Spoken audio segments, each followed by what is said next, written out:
credit to them. I'm just simply acknowledging the fact that the Celtics didn't, just call it quits and leave with 3 minutes left in the game. They fought back. They put themselves in a position to win. They lost the game, and we're going to criticize them for them and talk all about it. And the third quarter was disaster. Rob Williams, I still don't think is playing enough. I mean, all the same issues we want to talk about, we'll talk about all over again. But at least they made it a game down the stretch. So I'm going to give them that, and that's pretty much all the compliments I can give them. I mean, you guys already talked about this was a bad Tatum game. I agree. I mean, even a couple of the drives he made, I thought he needed to just finish at the rim. Instead, he would do the step back or the fadeaway again and come up short. Yeah, weird shots. I mean, the turnover was awful. That pass. I mean, he held on to the ball. I mean, they get the steal, and he's holding on to it. I mean, there's two guys streaking to the basket, and I don't know what is he waiting for in that situation? They got away with both of those too. Yeah. I made that point early in the game, guys, with just like, and again, right? Okay, everyone who wants to excuse Tatum's going to say he's only 22. So is Luka. You talk about a person who allows, and again, Luka wasn't perfect tonight. He missed a ton of shots too. But I mentioned those back-to-back drives. It just, I think that was like a little microcosm of just kind of the difference there. Tatum's kind of going into the lane, and this really low percentage floater leaning to his left, off the back rim, and then the next possession, Luka comes in, has Tatum on his hip the whole time, is going at slow motion, just feels it, gets it wherever he wants to go, just that total feel and control for what's going on. Tatum's still missing a little bit of that feel. He's forcing his way into the lane a lot.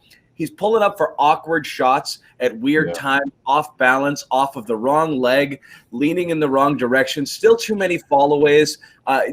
There's still just too much of that. He's making life harder on himself. I don't really understand it. And then those lapses in the focus issues as well. It was a frustrating game.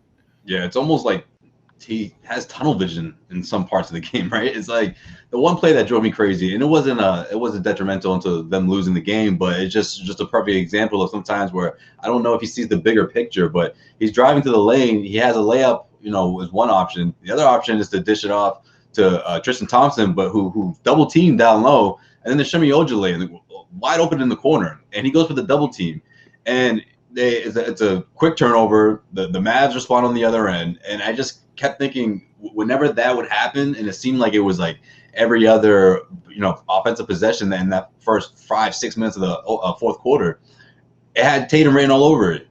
The turnover itself, and while Kemba Walker was scoring, and while even Jaylen Brown was scoring and getting to the rim, I just thought his turnovers and him trying to find his offensive rhythm hurt the Celtics in those stretches. The most important stretch, in that fourth quarter.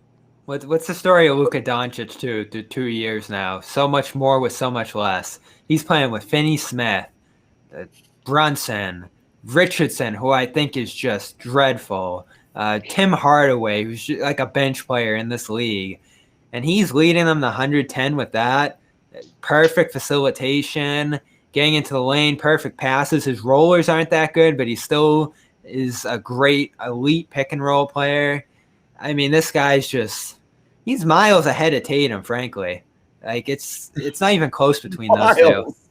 Miles. I mean, it's not. It's everything. It's the playmaking. It's the feel. It's all of it. And he still doesn't look like he's in great shape. I mean, he looks doughy. Chubby. He does. He did not come in baby fat.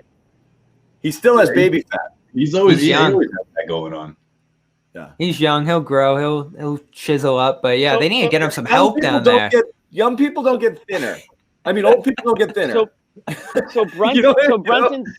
It doesn't go. It goes in the other direction. It goes the other way.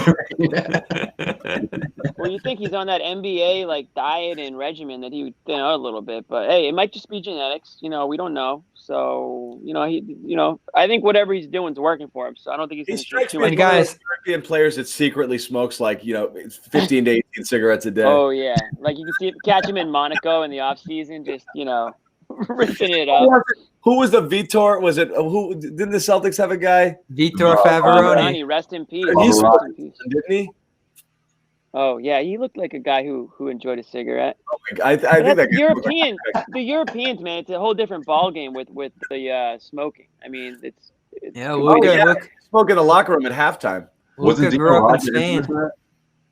Anyways, Brunson's that random guy who the Celtics make look like a superstar tonight. There's one every game, I guess, or every other game. Oh Lord, he just picked them apart in the fourth, and that's a guy you look at and you're like, wow, the Celtics could use that facilitator, Oh my smart God. offensive driver engine.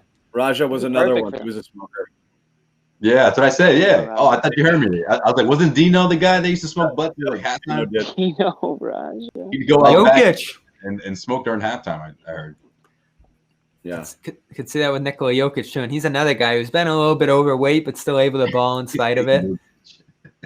Jokic. I wonder could- if anyone on the could be Celtics 60 would- pounds overweight, and he'd still be unstoppable. He doesn't need to get likely- off the ground. He requires zero physicality to do what he does. He literally does it all in slow motion. You know, Yeah. boom, boom. Oh and my Lord, it's Yeah, my guy could rip like 3 or 4 butts at halftime and still problem. pour triple double on you like it's nothing. Like, Yeah, no problem. he came The out Celtics of need nowhere. a smoker.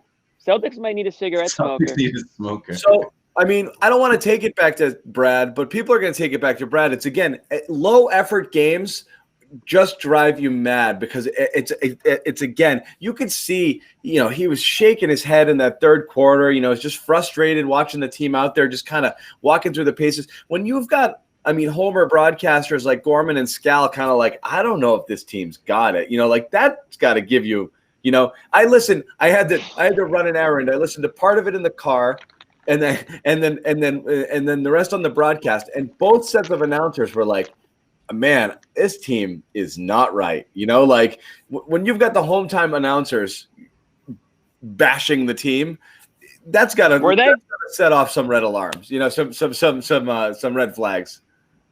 I was on ESPN tonight. I didn't hear the boys in NBC, but Yeah.